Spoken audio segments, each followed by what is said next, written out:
मी संतोष विश्वनाथ बाब बँकेत अधिकारी म्हणून काम करतो। आज आपल्याला सर्वांबरोबर छोटीशी चर्चा आपण करणार आहोत, काही गप्पा आपण मारणार आहोत। बँकेविषयी थोडीशी माहिती मी आपल्या सगळ्यांना सांगणार आहे। नमस्कार। आज आपल्याला थोडंसं बँकिंग बद्दल ऐकायचं आहे। आपल्याला सगळ्यांना एक गोष्ट माहिती आहे की आपल्या घरात एक फायनान्सर असतो आणि एक घरात सांभाळणारा व्यक्ती दुसरा एक असतो, जो आपला बँकरच असतो, जो आपल्यासाठी पैसे गुंतवून ठेवतो। एक असतो तो आपले वडील असतात, जे आपल्यासाठी पैसे कष्ट करून जमा करतात, आणि दुसरी असते आपली आई, जी आपल्यासाठी पैसे ठेवते आणि वेगळ्या वेगळ्या माध्यमातून पैसे ठेवते। आई आपल्यासाठी पैसे ठेवते, डब्यापासून त्या घराच्या कपाटापर्यंत सर्व ठिकाणी आई आपल्या पैशासाठी पैसे ठेवत असते, जे आपल्या नियमित खर्चाच्या तून शिल्लक राहिलेले पैसे असतात। ही आपली पहिली बँक असते की जे आपल्याला केव्हाही लागेल तेव्हा पैसे देते। बँक काय करते तर बँक पैसे घेते आणि पैसे देते। मी मगाशी म्हटलं तसं वडील पैसे कमवून आणतात, आई त्यातला खर्च पण करते आणि शिल्लक पण ठेवते। म्हणजे आपल्याला दोन्ही गोष्टी त्याच्यातून मिळाल्या की घरात आपण जसं चालवतो तसंच बँकेत असतं। एक असतो तो डिपॉझिटर असतो आणि दुसरा असतो तो कर्ज खातेदार असतो। बँकेची दोन महत्वाची कार्य आहेत, त्यातली ही दोन महत्वाची कार्य आहेत की एक डिपॉझिट ठेवतो आणि दुसऱ्याला आपण पैसे देतो, म्हणजे व्याज तो आपल्याला देतो। ज्याच्यावरती आपल्याला व्याज दिलं जातं ते असतं डिपॉझिट, आणि ज्याच्याकडून व्याज आपण घेतो, व्याज म्हणजे ज्याच्यावरती आपण पैसे ठेवले त्याच्यातला परतावा ज्याला म्हणतात, तो आपला कर्जदार असतो, तो पैसे देतो। त्या याच्यातून हे सगळे व्यवहार चालतात। आपल्याला सगळ्यांना दोन गोष्टी सोप्या समजाव्यात म्हणून या दोन कन्सेप्टमध्ये सांगितलं।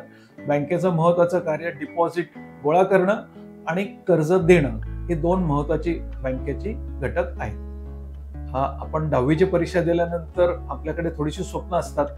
आपण ज्या याच्यातून कॉलेजमध्ये जायचे स्वप्न बघतो, आणि ज्या कॉलेजमधल्या जाण्याच्या स्वप्नांमध्ये आपल्याला एक बघायचं असतं की आपल्याला पुढचं अख्खं आयुष्य ज्या याच्यावरती काढायचंय ते काय आहे। थोडीशी कल्पना आपल्याला असते। आपण घरच्या आई वडिलांबरोबर चर्चा करतो, आपले मित्र असतात, आपले नातेवाईक असतात, सर्वांबरोबर ह्या चर्चा आपल्या होतात आणि त्याच्यानंतर आपला निर्णय होतो की आपल्याला नेमकं काय करायचंय।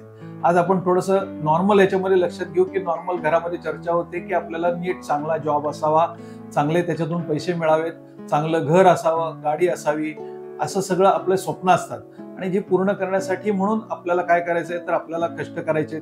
मग ज्या कष्टासाठी आपल्याला काहीतरी करायला लागेल, काहीतरी शिकायला लागेल। जे शिकायचं म्हणजे काय तर आपल्याला पुढे जायचंय। मग 11वीला आपण ऍडमिशन घ्यायला जातो, त्यावेळेला आपण 10वी झाल्यानंतर 11वीला जातो, त्यावेळेला आपल्याला कॉमर्स साईड आपल्याला त्या ह्याच्यामध्ये निवडायला लागेल की ज्या माध्यमातून आपल्याला पुढचं करिअरसाठी ह्याचा आपल्याला नक्की उपयोग होईल। मग कॉमर्स साईडला आपण 11वी 12वी 2 वर्ष करायची असतात। ही 2 वर्ष ही बेसिक असतात। 11वी 12वी मध्ये आपल्याला अकाउंटिंग शिकवलं जातं, इकॉनॉमिक्स शिकवलं जातं, ऑर्गनायझेशन ऑफ कॉमर्स शिकवलं जातं की जे आपल्याला बँकिंगसाठी आवश्यक आहे। ते शिकल्यानंतर आपल्याला मग काय होतं, ते थोडीशी आपली पहिली प्रायमरी स्टेज असते। पहिली 2 वर्ष आपल्याला त्यामध्ये शिकायला मिळतात। त्याच्याबरोबर जोडून जर आपण काही ना काही करायला पाहिजे की त्याच्यात आपल्याला थोडंसं, आज आपल्याकडे सगळ्यांकडे कॉम्प्युटर आहेत, आपण लॅपटॉप बघतो, कॉम्प्युटर बघतो, थोडंसं आपण त्याच्यावरती काही ना काही करायला सुरुवात ह्या याच्यात केली पाहिजे। एक पहिला टप्पा म्हणून आपण त्याच्याशी ओळख करून घेतली पाहिजे। कॉम्प्युटरशी, ज्याला संगणक असं मराठी भाषेत म्हणतात, ते आपण केलं पाहिजे। त्याच्यानंतर आपण जातो पुढच्या शिक्षणासाठी FY, SY, TY अशा 3 इयत्तांमध्ये हे सगळं असतं की ज्या याच्यामध्ये अकाउंटिंगचं नॉलेज आपल्याला पूर्ण मिळतं। भारताचं अर्थशास्त्र काय आहे, भारताचं इकॉनॉमिक्स आहे, कशा संस्था चालवल्या जातात, ऑर्गनायझेशन ऑफ कॉमर्स त्याला म्हणतात, असे सगळे विषय आपल्याला त्या ह्याच्यामध्ये शिकवले जातात। आणि मग त्या ह्याच्यातून मग बॅलन्स शीट म्हणजे काय, ट्रेडिंग अकाउंट म्हणजे काय, करंट अकाउंट म्हणजे काय, नंतर अशा सगळ्या गोष्टी त्या ह्याच्यामध्ये आपल्याला शिकवल्या जातात। त्या बॅलन्स शीट म्हणजे काय, त्या ह्याच्यात काय काय येतं, त्याचे आयटम्स त्या ह्याच्यामध्ये येतात, आणि ते आयटम्स आल्यानंतर मग आपल्याला कळतं की ह्याच्यातून मिळणारा प्रॉफिट आहे, लॉस आहे, आपलं उत्पन्न किती किंवा आपलं स्वतःचं उत्पन्न किती, त्या याच्यातून आपण काय काय करायचं, यातले खर्च किती। नुसतं उत्पन्न असून चालत नाही, मग त्यासाठी काही ना काही खर्च करायला लागतात। जे खर्च महत्वाचे असतात, काही गोष्टी ह्या लॉंग टर्म मध्ये जातात, म्हणजे जे मोठी इन्व्हेस्टमेंट असते, ज्याच्यात बिल्डिंग असेल, मशिनरी असेल, व्हेकल असेल, त्या मोठ्या ह्याच्यात जातात। आपण घर घेतलं तर ते त्या ह्याच्यात जातं। मग त्याच्यानंतर येणारे रुटीनचे खर्च असतात, स्टेशनरी आहे, ऑफिस आहे, भाडं आहे, रेंट आहे, मोबाईल बिल आहे, असे सगळे दुसऱ्या ह्याच्यात येतात. तिसऱ्या ह्याच्यामध्ये आपला त्या ठिकाणी काम करणारा स्टाफ असतो, तो त्याच्यामध्ये येतो.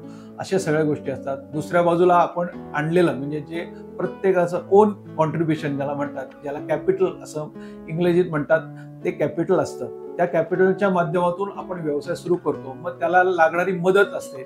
सगळ्या गोष्टी कॅपिटल म्हणून येत नाहीत. मग त्यावेळेला बँक त्या ह्याच्यामध्ये येते. मग आपण बँकेकडे जातो, बँक तुम्हाला कर्ज देते आणि त्या माध्यमातून आपण पुढचे व्यवहार शिकतो. ह्या सगळ्या गोष्टी आपल्याला बेसिकली ह्या ह्याच्यामध्ये मिळतात. पण माझी सगळ्यांना अशी थोडीशी रिक्वेस्ट राहील की आपण बीकॉम करत असताना आपण काही गोष्टी ऍडिशनली त्याच्याबरोबर थोड्या शिकल्या पाहिजेत. आजच्या ज्या युगात आपण राहतोय त्या युगात त्याची आवश्यकता जास्त आहे. की जसं आपल्याला आपलं जेवणाचं ताट असतं, त्याच्यामध्ये वेगवेगळे पदार्थ असतात. भाजी असते, आमटी असते, कोशिंबीर असते, गोड पदार्थ असतो, पोळी असतो, भात असतो. हे जसं ताट पूर्ण होतं तसं आपलं शिक्षण पूर्ण होताना आपल्यालाही त्याच्याबरोबर जोडीने काही गोष्टी घेण्याची आवश्यकता आहे. मग आम्ही बीकॉम करताना कॉम्प्युटर शिकलो, MS आपण त्यामध्ये काही कोर्सेस शिकलो, टॅली शिकलो, वर्ड शिकलो, एक्सेल शीट शिकलो. तर त्याचा आपल्याला पुढच्या शिक्षणासाठी, पुढच्या कामासाठी आपल्याला त्याचा नक्की उपयोग होणार आहे, जे आपल्याला पुढच्या याच्यामध्ये उपयुक्त ठरेल.